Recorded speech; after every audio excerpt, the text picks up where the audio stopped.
Thank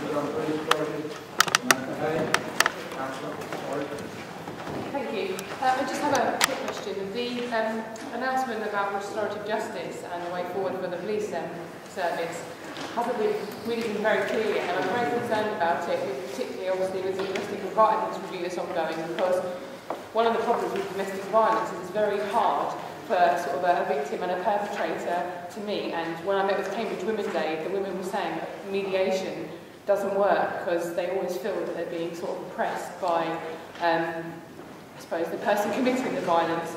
So restorative justice does worry me, and it's with regards to that case. So I just wondered what the police authorities' thoughts were on that.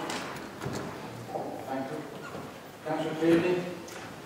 Yes, thank you, Chairman. I just would like to raise the issue that there were some concerns about the way that the 999 service was performed, both with emergency calls and also non-emergency calls.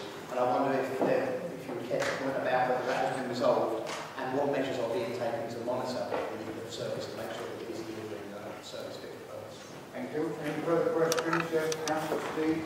I just want to ask a question about the police and crime commissioner elections in November 2012. Were there any analysis being done to how the elections will be managed and what the cost of those elections might be? Can I ask Councillor Lucas if he could respond, please? Thank you, Chairman. First of all, Mr. Rogers does send her apologies. She does have another commitment, otherwise she wouldn't be here this evening.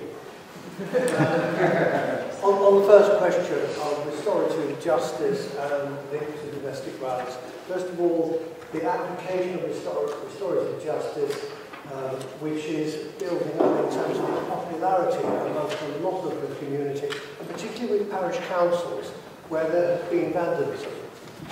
They like that approach, but it's only undertaken with the agreement of the victim.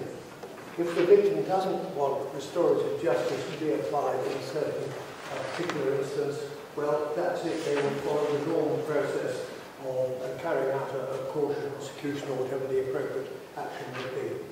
Linking then across to domestic violence, and this is something that concerns everybody, both in the authority and in the establishment, and we are keen to improve the performance in terms of reducing, particularly the reoffending incidents of domestic violence.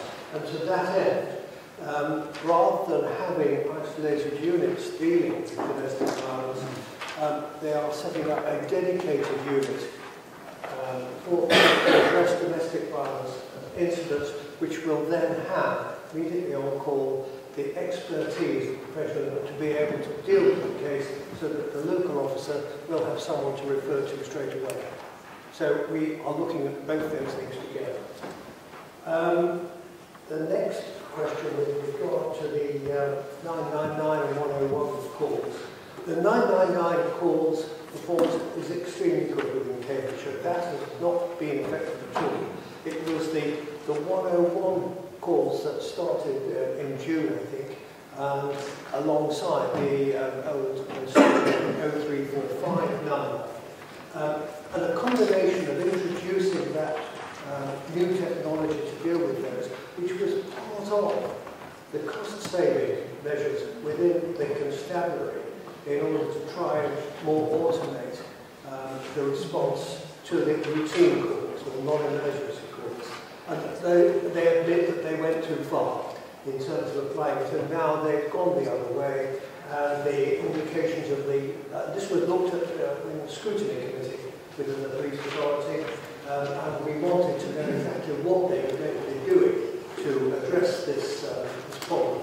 And already, as a result of, again, reviewing the staffing of that, how it's processed, how the cover is provided, has resulted in significant improvements over these last 2 months.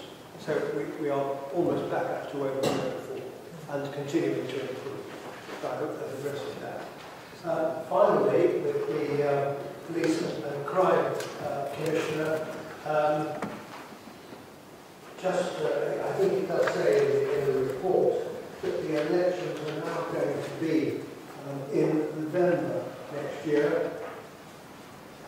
This will be hold stand in an election unless we have an unexpected general election.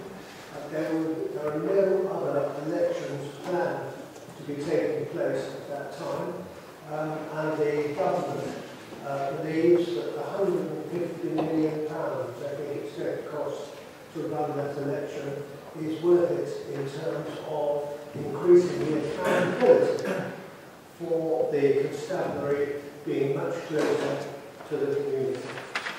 It will be interesting to see what candidates come up for that election, and I'm sure that many of you will have read about an influence on the term of the standard candidates in Kent.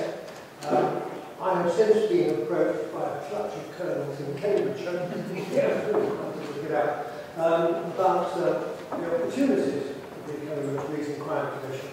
But I can reassure the council that as far as I know, there are no former naval captains in Cambridgeshire.